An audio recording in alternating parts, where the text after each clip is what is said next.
All right, all my clocks have the top of the hour, so let's dive right in. I had to make a quick costume change because I've been told on Wednesdays we wear pink. So we're in pink to match Wilson there. Yep, although maybe it's salmon, hard to say. Really excited Wilson and Graham were able to join us. I feel like their presentation, we're sort of coming full circle. You know, we started back at the beginning talking about requirements and why do we do intelligence with our kickoff presentation. And they're going to be, you know, using this traditional concept, fog of war, that we've heard so much to really talk about how to use intelligence to reduce noise to solve problems. So really excited to have Wilson and Graham here. Please take it away. Awesome. Thank you so much, Katie, and to John and all the other presenters. It's really been an interesting virtual conference to check into, especially just because we all know and love intelligence. So yeah, my name is Graham Westbrook. I'm the Director of Intelligence and Content at Living Security. You may have heard of us as the escape room company, and it's pretty cool because we were with Splunk.conf. John Stoner mentioned like Splunk thirsty burners and the Frothy stuff, and we actually did some beer themed escape rooms. So that was a cool little segue there. My background's in national security intelligence analysis and Russian. And then I got into more cyber threat intelligence as well as some forensic psychology, and really glad to be here. Wilson? Yep. Hey, my name is Wilson Bautista. I'm the president and founder of June Cyber. My background, I was primarily in the military. I retired a couple of years ago. I have my master's from Boston in information systems management, my MBA from the University of South Florida, and a lot of certifications, which, you know, it is what it is. I just like to learn, and I'm very glad to be here and talking with Graham about the fog of war and how we can reduce the noise in daily operations. Yeah, and I think it's worth noting real quick before we dive in is that we really are trying to zoom out with this presentation, so it's kind of fitting it that we're pulling up the rear here, but I've just been fascinated by this intersection of cognitive psychology and cyber threat intelligence. So this presentation is much more concerned with how to think about intelligence than the practice itself. So decision intelligence, how to become kind of a decision Jedi, and how to really make better decisions as an observant storyteller. So, okay, let's get started here. So yeah, our first slide is really just to set the stage. Mass amounts of data. And we can see here over the last 2 years alone, 90% of the data in the world was generated. And so it's increasing exponentially or logarithmically. And I think the point here is that information we're not really consuming it, it's kind of consuming us. And to Wilson and I, that really seemed like the fog of war. We've heard this metaphor before in history books, all throughout, you know, intelligence as it's become more of an agency and a discipline. But they're really trying to describe like how much data, how much information, and how much uncertainty there is in trying to make a good decision, right? So we think, you know, of course, we need some kind of new mental model to see and think clearly, okay? And maybe you're thinking, duh, right? But sometimes it's worth making explicit what is otherwise implicit and wrong. So really, we don't want the illusion of knowledge or just roulette style decision making here, but you know, ultimately that cyber threat intelligence is still giving some kind of information to a human or a machine to ultimately reduce uncertainty in decision making. You know, I think both of us feel like it is something like this, where in cybersecurity, threat intelligence, red teaming, SOCs, wherever you are, sometimes it really feels like, you know, we're plugging holes. But we think that there are some new ways to think, new lenses to kind of put over our eyesight, our minds, and improve that clarity. So let's take things to the next level. I love this meme, this guy, standing desk hack level 9,000. Okay, so our BLUF, our bottom line up front here is the problem is, of course, this idea of information overload, bias, and inconsistency in human decision making. So Daniel Kahneman, world-renowned psychologist, is coming out with this new research on noise, which is distinct from bias. And we're going to clarify that here in the next few slides. But I think it's worth noting that there is this added layer of inconsistency in addition to us having kind of an internal hidden agenda. And I think here it's really that humans are noisy and biased, and we really need to change that. And we're going to look at that on an individual level, and then Wilson's going to take a look at more of an organizational level and the expertise to really help that. Anything on this slide, Wilson? No, I think that we're just getting ready to talk about this. And I mean, when we look at it from a military perspective, when we look at intelligence, everybody says, okay, well, it's about understanding your adversary. It's about knowing your adversary. That's all fine and good. But I think the thing that we really need to hone in on as professionals is, you know, what is the adversary doing that impacts you? I think that John said it best, is that the adversary has to fit you. So it's not just getting a lot of information and saying that it's intelligence. Well, you're just getting a lot of data. You need to make it actionable. We need to make it something to where we can take action on, we can give it to people in the right format at the right time so they can make a decision.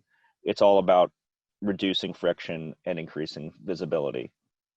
Yeah, how can we distill that information down? And it reminds me, some of you may have read Expert Political Judgment by Philip Tetlock, but it's a really interesting analysis of decision makers, right? And it's not just that we can give this big problem or this big data to an expert or a subject matter expert, because he differentiates between this idea of a hedgehog, which is this kind of like siloed subject matter expert, and a fox, which is more of an agile, quick thinking team. And he pitted those two against each other in different scenarios and simulations to see who was better at tiger teaming, at making estimations, at intelligence.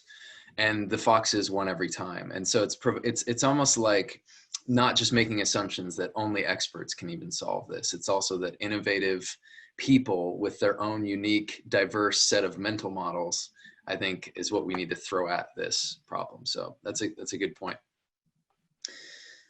Okay, yeah, on this slide, I wanted to make that distinction between bias and noise. So we all know bias, things like confirmation bias, having our own personal opinion and simply finding information to justify and rationalize that, fatal attribution error. There's lots of different kind of biases. And I think in the intelligence discipline and even in cyber threat intelligence, we've talked a lot about them.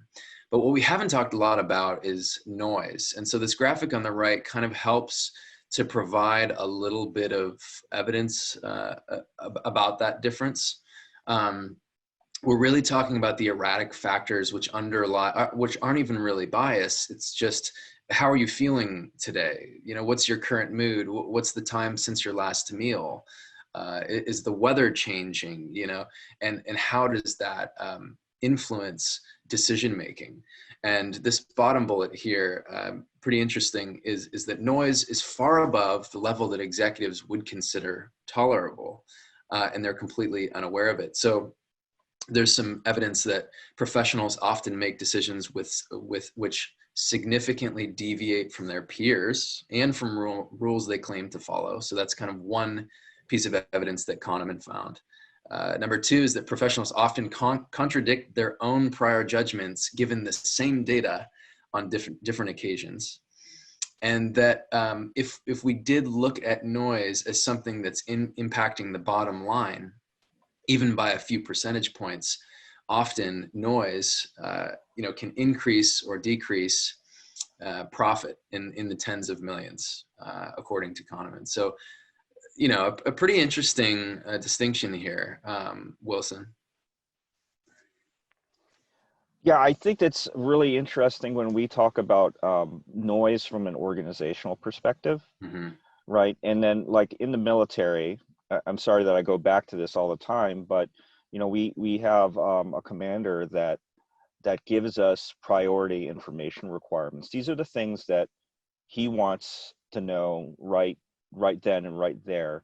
And as much as like the current mood of the commander or the current mood of the troops may be interesting at a time, and it's probably relevant to a certain extent, but from a noise perspective, it's not the priority of information for him or her to make um, a direct decision on. So we want to be able to focus in on what is necessary in order to make a decision quickly so that we can adapt and be flexible. Right, right. Well said. Yeah, I think another interesting thing about noise here is that you can measure noise even without knowing exactly what you're aiming at. So if you remove the models on the right side here, we can still see whether something is noisy or whether it's potentially accurate or biased, being A and C there. Think about this like a scale. So if anybody has a scale in their bathroom and they step up onto it, and you know it says, you know, you're 200 pounds, and then you step off, you let it reset, you step back on, you're 201.2. You know, that's something that's noisy when it's inconsistent, and continues to make kind of erratic estimations. And so we really just wanted to talk about this distinction so that we could talk about how we can reduce that, whether that be machine or human in the coming slides, but ultimately about improving us, right? Improving the decision maker himself or herself. So yeah, anything else on this one before we move on? Yeah, no, I think we're good here. Okay. Definitely we could move on. Yeah, I think in terms of how we completely eliminate bias and noise, well, we allow machines to do it. That's right. Um, yeah, do stupid things faster with more energy. But how can we reduce bias and noise? I think that's a better question here. And I think personally that has a lot to do with making data-driven decisions and having some kind of human in the loop component where humans are working alongside machines. I have a really interesting example, an energy trader friend of mine, which if you aren't familiar with energy trading, it's making a quick 5-minute decisions on how much energy is going to be worth throughout a day. And so it's kind of like the stock market, but it's more or less observing how power grids are going to surge and de-escalate over time. And so he's having to make human decisions on the minute every 5 minutes there. So what he started to do is outsource a lot of that decision making to an algorithm that he wrote, and this machine started taking over. And he said he experienced some anxiety and some angst at first with that machine making those estimations based on his brain. But that over time, he learned to trust it, and that he was starting to see even better gains and returns because it was eliminating human noise and increasing that consistency of decision making. Yeah, so I think one of the things that people always come up with when we talk about this is that we're going to trust the machine to make decisions for us, right? And I think that we all know that we still have to have that human element to decision making, and that we need to augment our decision making through through artificial intelligence or machine learning. I think that there's important things to note, like when we talk about predictive analytics and we're looking for outliers in the data, that's important to understand. But I think something that we should also consider doing, and especially to your point about your energy trading friend, is that we look at deterministic analytics as well, and we set those parameters for what is acceptable risk within an organization, or what are the thresholds in order for us to know that something's tripped and a decision is being made already. So I'm curious to see how all of this is going to impact the security space in the future. But definitely, this is a data-driven decision have to be with human interaction or with human input. We can't just trust the machine to do the right thing for us. Yes, no, I completely agree with that disclaimer, and I'm glad you brought up this idea of parameters, because we are going to talk about in decision making how we can sort of set the goalposts before we actually make a decision, and move that and shift that based on the information that we find. Okay, so moving on, we have this idea of data-driven decisions versus data-inspired or even data-less decisions. Because a lot of people, believe it or not, make decisions based completely on gut instinct and impulse and emotional reaction than they do any kind of piece of information. And even us professionals, again, we can be biased, we can also be noisy. And so it's really learning to discover what data-driven really means. So I went to the source, and Cassie Kazurkov, who's the chief decision scientist, which is a cool title, for Google. She talks a lot about what that distinction looks like and how we can improve that in the mind to influence outcomes in our organizations. So like I mentioned, with data-driven decisions, you do want to set those goalposts in advance, and we're going to look at that on the next slide in a little bit more depth. But in other words, that the decision maker has some responsibility over doing something before they actually look at the information, because you're merely going to reinforce your current assumptions about the world. She said this quote here, and I thought it was worth mentioning. I recently went clothes shopping in Brooklyn with my friend Emma. Showing off a pretty dress, she tugs at the price tag on the back. Hey, what does this say? She asks me. If it's less than $80, I'll buy it. So it's, what do you want to do? What does your organization want to do? And deciding that parameter before you ever really get to that information. Versus here, using data just to feel better about the actions that you're taking, and making uninformed opinions and even uninformed decisions about the world. Yeah, So, again, it goes back to thresholds and setting those parameters for organizations from the highest level to bring it down to the lowest level for the teams, to understand that these are the things that have to be within scope, or they can't be tripped. So yeah, definitely understand what the difference is between data driven and data inspired. I mean, sometimes that gut feeling is right, but in our world, it's data that drives the decisions, and we just need to be better at making those decisions. yeah. And I think a new discipline is emerging here, and I think it's called decision intelligence. And so this is a new mental model to overlay a lot of you guys who are cyber threat intelligence professionals, to really bring this home. And it's helped me a lot. And so I wanted to provide you with just an example, something tangible that we're all going through right now, coronavirus, and how how to make decisions in the midst of a global pandemic, as an example. So step 0, I kind of added on here because my wife and I sometimes struggle with like decision fatigue. Sometimes you're a little bit overwhelmed by how many alerts that you're seeing. We all have alert fatigue in cyber threat intel. But learning how to reduce or outsource irrelevant decisions in your life can actually improve your work-based estimates. And those are things like clothes, the food that you eat, and even some of the alerts that we have that we continue to have, like browser tabs, alerts coming in through the SIM. The fastest way to process something is actually to ignore it. And that's helped me to be able to at least start pushing that toward the prefrontal cortex and actually thinking about something instead of making an emotional reaction to it.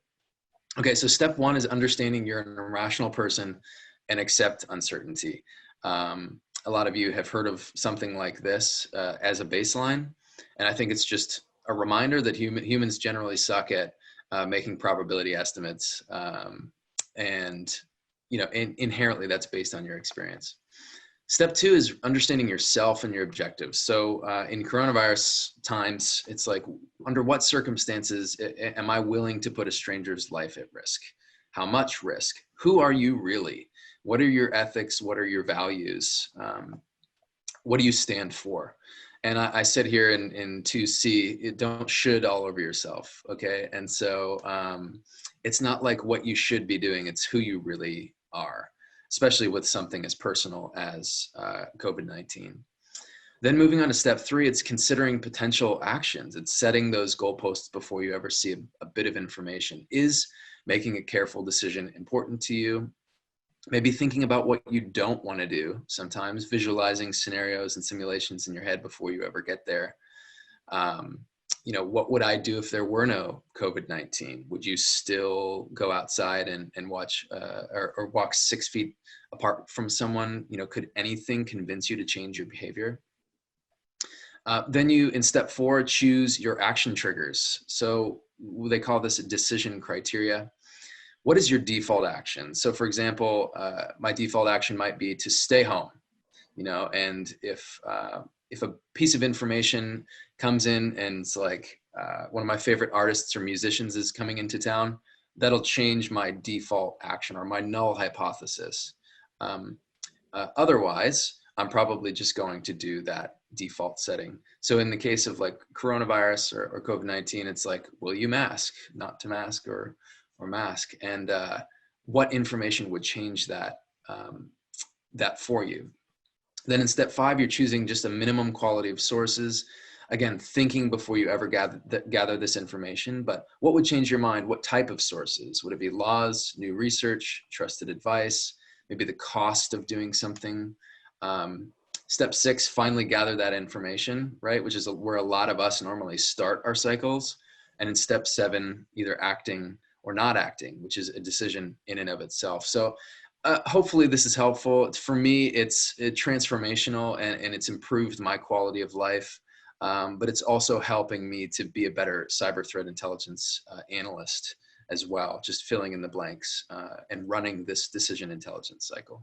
So, I mean, in regards to this intelligence cycle that you're putting out here, I mean, we're saying steps to good decisions, but a lot of the lessons that are learned by everybody is that you have to fail, right? You've got to fail, and how do you make good decisions if you haven't experienced a certain thing? Like, for instance, you have an incident that you've never dealt with before. How do you make a good decision there?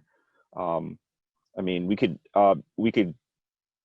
go back to our training, but at the end of the day, we're going down these steps 1 through 7. How do you do this? What do you think? I think it's a lot about being realistic. It's about accepting that, to your point, you will fail, and learning from the mistakes that you make. A mentor of mine said something that's always stuck with me. He said, "You only learn from the mistakes you learn from." And so to your point, like, we all know we will fail, but will we learn from the mistakes? And a lot of us either escape or suppress or avoid those bad decisions, excise them from our life. But I think we can learn from them by being realistic about this process. I think decision intelligence is really just improving the likelihood that you're going to make a better decision. Yeah, and I mean, from another standpoint, I'm looking at from a business standpoint. What do I need to do in order to help the person that's making the decision make the right decision? Right? How do we do that as cybersecurity professionals? How do we go about and get folks to go from not having enough information or having too much information to now giving them the information that they need and need to take action on? Yeah. How do we do that? And I mean, these steps are great. Let's try to apply that on an organizational level, right? Right. Yeah, we're actually going to get that to that shortly here. So practically, it's just identifying what you're most vulnerable to, gathering data central to that topic, taking time to assess possible outcomes, narrowing the body of implications, which is what you're talking about, making more actionable, equipping our decision makers with more actionable intelligence and not just more data, and deciding and acting from that place. Kind of like the OODA loop in some ways. Okay, what if you're on the call and you're like, I'm an elite hacker. Okay, well, if you want to be more of an elite decision maker, there are some advanced tooling that you can look into. So Layla Akaroglu from the Unschool of Disruptive Design talks a lot about tools of a system thinker. And again, I'm all about strategic kind of zooming out and looking at the fundamental pieces of what we're really talking about. We can get so absorbed in our industry or in our project that it's really hard to even distinguish between, are we analyzing discrete bits of information, or are we synthesizing, collecting that into one place and correlating different pieces of adversary activities? Are we isolating? Are we identifying relationships? And these models, this particular slide really helps me to, again, look at it from a bird's eye view and try and piece together what I'm actually thinking about, right?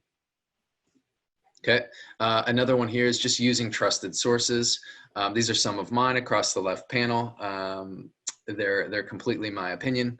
And so I tend to trust these people just a little bit more. It's who do you have in your corner? Who's your circle of trust? Where are you gathering that information? How are they influencing and informing your goalposts? I wanted to put in this slide too. In forensic psychology, we talked a lot about how the brain actually works. And I put this together, called it decision craft. But really, it's taking the cognitive psychology terms of sensing, processing, orienting, and choosing. And oftentimes, these things happen in seconds or even milliseconds in the brain.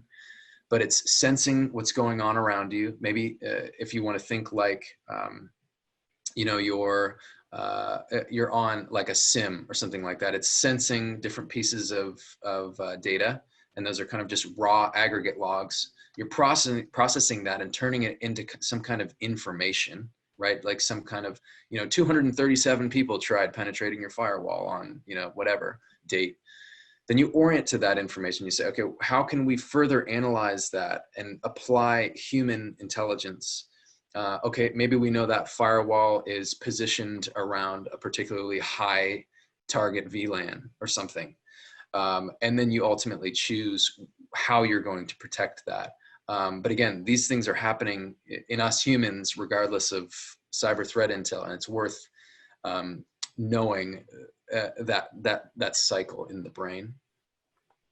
And then last, just wanted to mention this thing called the threshing floor. It's just a very pared down, simplified version of the intelligence cycle, where you're planning, collecting, processing, and producing, and you're just spinning this, okay? And going from just all of this unmanageable raw data and working your way down to some kind of actionable insight is possible. And I do think it's possible, again, by using elements of decision intelligence and learning how the brain works, so that we don't just perpetuate the overload of data that we all kind of live in. So I think that when we talk about like an operational environment, and I saw, you could go back to the slide. Okay. One of the things that or one of the questions that I saw here is that, yeah, we have to make, how do you make decisions in an operational environment when information is incomplete, right? So it's the same thing when we're at war, right? When you're in a combat environment, you don't really know what the other side is doing when you first walk in, or you're first doing your gathering your information, and that's why we have intelligence in the first place. So Napoleon, he used intelligence to learn about the TTPs of all of his adversaries when he did his campaign across Europe. He asked his scouts, his lieutenants, to go and find the he sent specific things to his lieutenants, his scouts, to say, I need to know the strength of our enemy. I need to know where they're camped. I would like to know the location or what kind of geographic features or terrain is available. in order for him to create a plan on what to do. Now, is it complete? Is it perfect? No, but it was just enough for him to do what he needed to do in order to win the battles that he won. So in essence, what this is what he's asking for is a priority information requirement. And we kind of alluded to that in the beginning, is that this is information that we want to know that's going to allow us to make a decision. So we can see here that, will the enemy launch a regimental or battalion size attack within my sector in the next 12 hours? All right. And so the indicator here is that there's going to be reconnaissance and destruction of our defensive obstacles. What are emerging threats and vulnerabilities? This is in our aspect in security. What are the threats and vulnerabilities from the last 90 days that we need to understand, or our general users need to understand?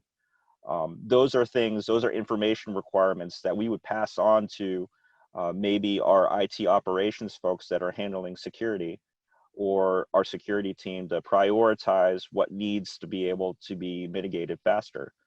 Those are things that would be good. Now let's take that from a higher level.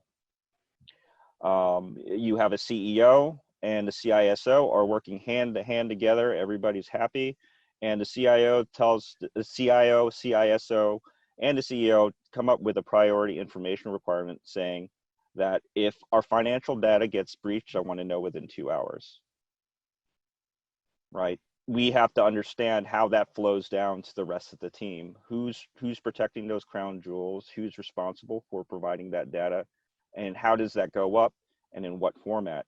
So when we talk about priority information requirements, we list them out from a high level, and then those tasks, in order to meet those requirements, get filtered down to the analyst level so that it could flow right back up. So it is a top-down approach, which is kind of weird to some folks, and maybe it's unrealistic to others. But what we're trying to say is that across the incident response, security operations, and threat intelligence sides, like John Stoner said, is that there needs to be that kind of cohesiveness so that decisions can be made. And I believe, and I think Ram will also attest to this as well, is that can be done through PIRs. Yeah, and I think it's really all, this slide to me is all about asking the right questions. There's a level of specificity that gets beyond just, what do we want to know today? There is a level that you need to determine those goalposts, which is in many ways a priority intelligence requirement, and gather information based on that. So I think that's really good. Another one that comes to mind is reflective decision journaling. If anybody's heard of Farnham Street blog, fs.blog, it's a former Canadian intelligence professional who put this together. It's all about different mental models, all about how can we think not just better, but more intuitively about our own emotional decisions. And so he uses some form of decision journaling. I do my own version of this, which again helps me to learn from those mistakes that you mentioned earlier, Wilson. Instead of just being unrealistic about making great decisions all the time, it's learning from those things. It's writing them down, and it's progressing as a leader in your organization. It's also important to note that leaders have to want to do this, right? It's not just like a concept that, if everybody everybody does this decision making, the 7 steps to good decision making, that everything is going to fall in place. Well, it's just like anything else. You have to practice it, and you have to believe in it. So that's another thing that's important as well. You have to have the will to learn another way of thinking in order to make more informed decisions. Yeah, and everybody really has their thing. So if you're talking to a CISO and you're trying to convince them of using some form of decision intelligence or cognitive psychology or behavioral science, I saw in one of the potential questions here, it's like, what is important to them? And to a CISO, it's how can we mitigate risk in order to increase our ROI and reduce, cost associated with any kind of security breaches.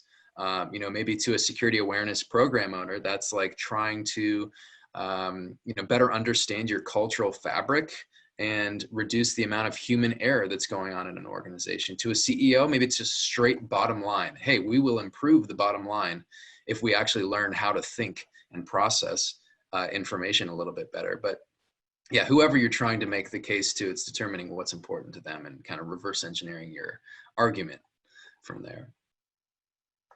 Cool. Okay. So I think now we're transitioning more to like, what do we do organizationally if this is still kind of foggy, not just the individual, not just me, right? So I think that the best time, we were talking about this, is this Chinese proverb is that the best time to plant a tree was 20 years ago. And if you didn't do that, the second best time is now.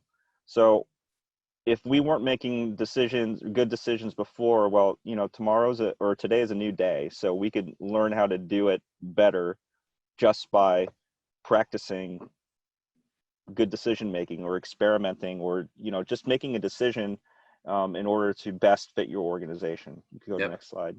Awesome. And so how do we do this, right?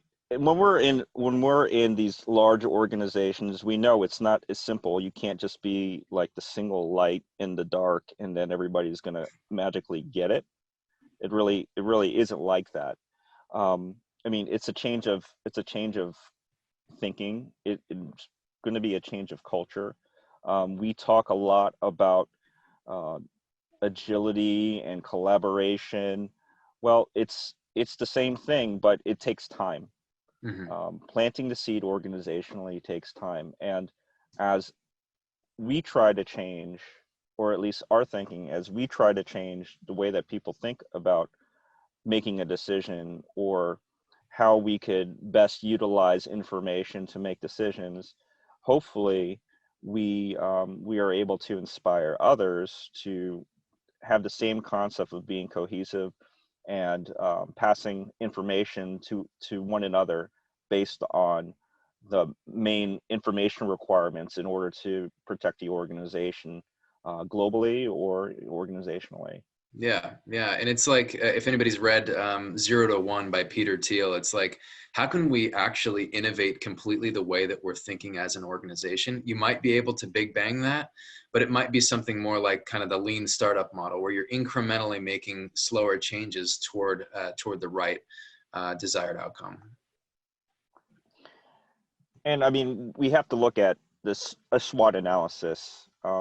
And we talk about the PIRs, but we also have to look at the SWOT of our IT operations, IT security, how our business risk and IT risk, you know, work together. We have to understand our business processes, and we have to understand external factors. We know this, and these are just a few things that we need to do in order to understand and how we make better decisions. Yeah, this model and the coming models here are really just to say, like, there are ways that people are comfortable talking about thinking, talking about our assumptions, talking about our conclusions about our organization, which can help you get more toward influencing a culture of decision intelligence. Yeah, and I think it can be a little bit difficult because when you have like global organizations, you have so many different lines of business that think differently, that think different of security, think different of IT operations. And I mean, what's kind of difficult to grasp, and I'm pretty sure that a lot of our colleagues on the call are probably saying, is like, yeah, this is a utopian dream, right? But the only thing that's stopping us is us, to be quite honest, to think differently. And we have to be able to challenge the status quo in order to impact change. So the reason why I bring this up is that when we talk about IT security and IT operations and trying to merge all of those together, yeah, we have to understand how each of those work and not just focus on security or just focus on risk or just focus on auditing or just focus on threat intelligence. We have to understand how that ultimately impacts the organization and the business, because that's what we're trying to protect. We're trying to protect the Right. crown jewels. And Yeah. the only way that we're going to be able to do that is by making good decisions and collaborating.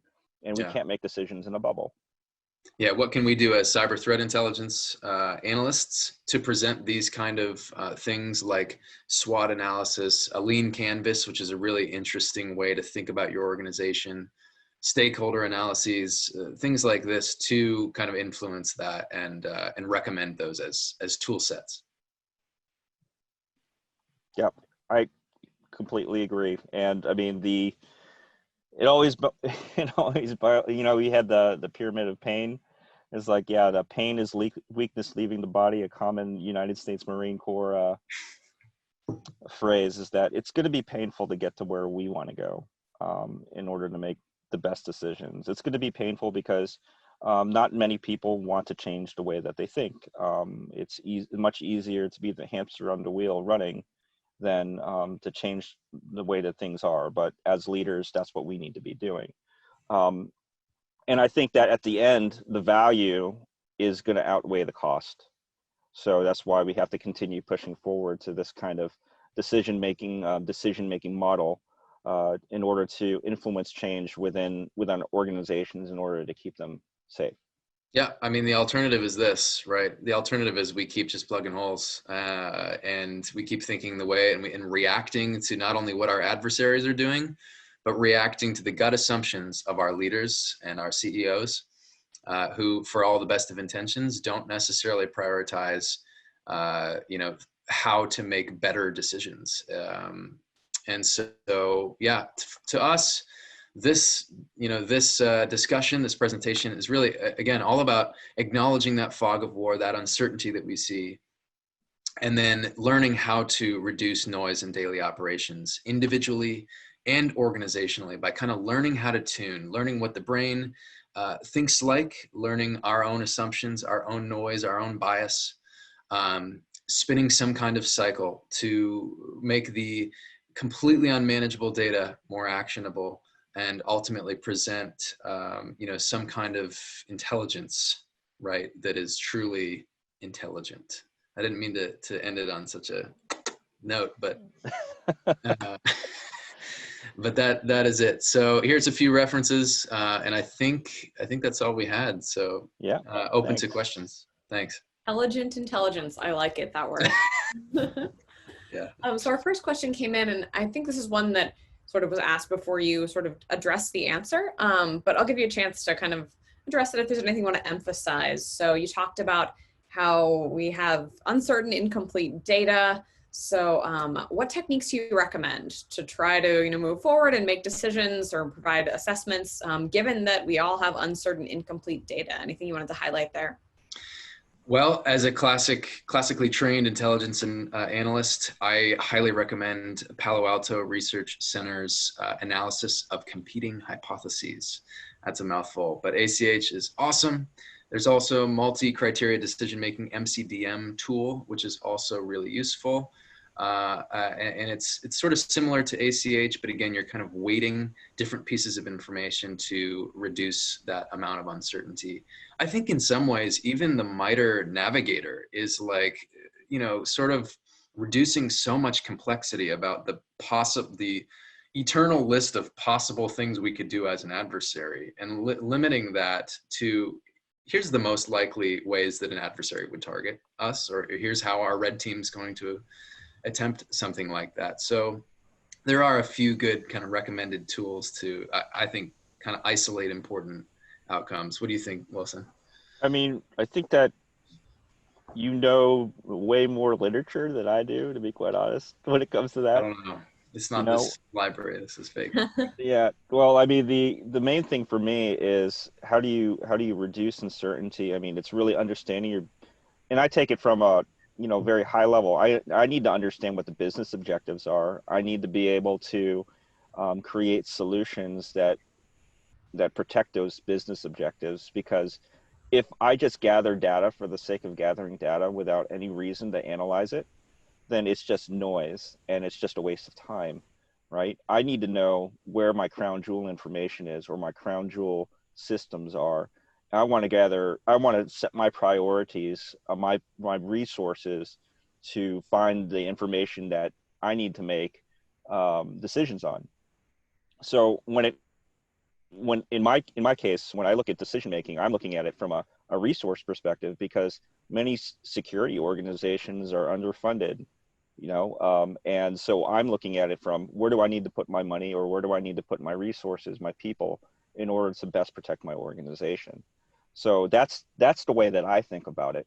I mean, and then I have that OODA loop, Boyd's OODA loop: observe, orient, decide, and act, constantly going. One of the things that I learned as a young military officer is that you need to make a decision.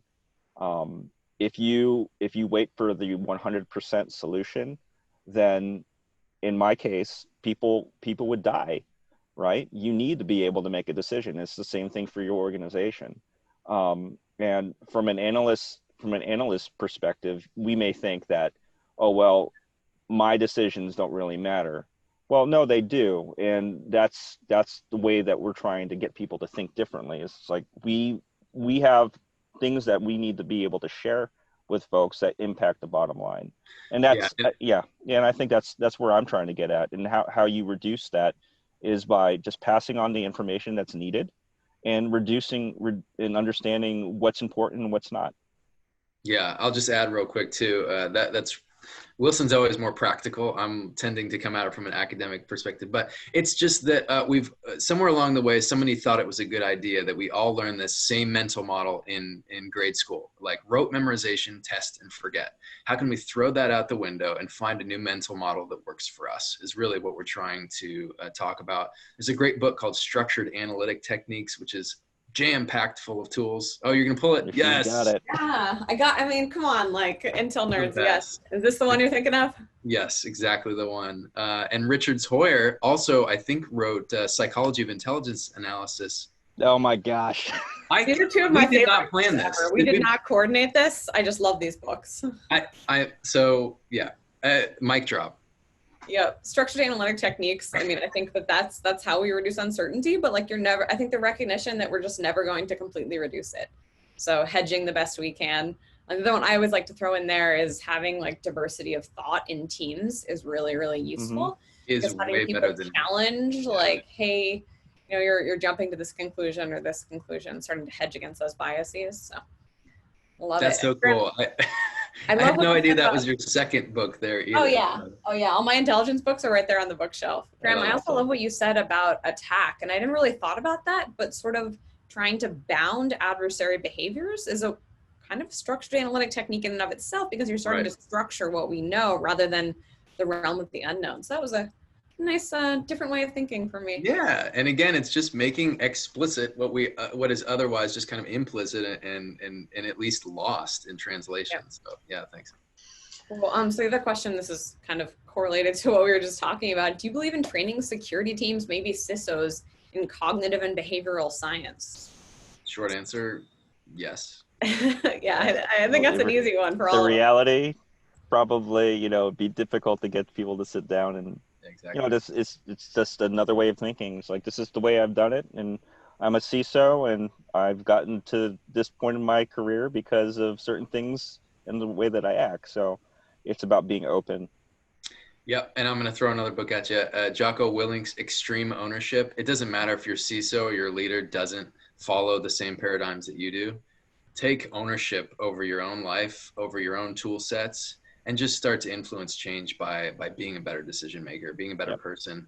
That's how I'm doing it. So I don't have that one on my bookshelf, but I'll have to check that one out. So Extreme Ownership, another good book. So a question in, I think, more on the analysis side, like analysis process. When's it time to stop analyzing data? Because maybe you're at that point of diminishing returns. Sometimes you get external leadership pressure, like we need more. When do you stop? What do you think there? Define what more is. Right. That's how I always get. Yeah. So like I always get people with that, is that they're like, we need more. And they give you this vague, it's like, we just need more data. So it's like, well, tell me exactly what you need. So I know exactly what to look for. because if you just, blast out, I need more data, well, be specific. And sometimes that is a hard conversation that you have to have with your superiors and your top management. Like, sir, can you be more, ma'am, can you be more specific? Because I want to give you the right data, but right now it's vague, right? That's a very simple answer, but maybe Graham, you have something to add to that. I was just going to say, I think the practical way is just setting deadlines for yourself that are before the actual due date. But I do think to Wilson's point, it's less to do with more and more to do with better. So like, how can I find better, richer sources and not necessarily more? And you're really doing less, but you're analyzing better information. I think it influences the outcome that way. Yeah, all coming back to those requirements though, what does more look like? I know for many teams, like eliciting those requirements can be really tough, but trying to understand your consumers for success sometimes with that, but not an easy thing to do. Yeah. Well, if anyone else other questions, feel free to type them in. I'll kind of keep monitoring the panel, but yeah, I think this is an awesome way to really wrap up, like going back to where we started in terms of requirements, in terms of taking some of these mental models and approaches and trying to reduce uncertainty. Like, I feel like so many people miss that. I think that's the point of intelligence: support better decision making, reduce uncertainty, drive decisions. So appreciate you all kind of bringing it home for us in our webinar series. Of course, we started from the bottom. Now we're here, Yep. Hey, thanks for having us. Really appreciate Thanks, it. Katie. Thank you so much, Graham, Wilson. Yeah, James just asked if we can drop references. I'll post those into the Slack for everyone, what we mentioned. And if you have others, feel free to share them there. So, of course. Awesome. Cool. Thank you both for an awesome presentation. So that's a wrap, folks. Just wanted to pause and thank everyone. Thanks to all of you for attending. First of all, thanks to the organizing committee, Tracy and the events team. I think this was the first webinar series that First has done.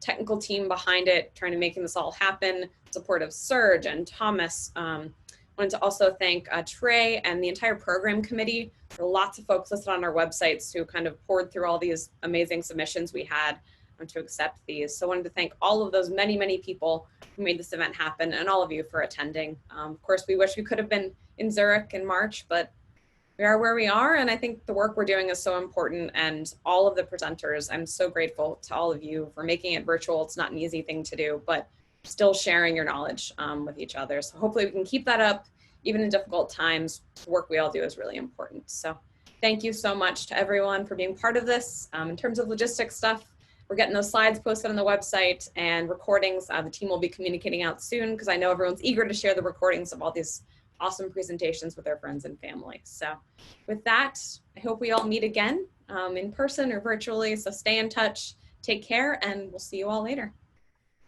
Thanks, Katie. Thanks, guys.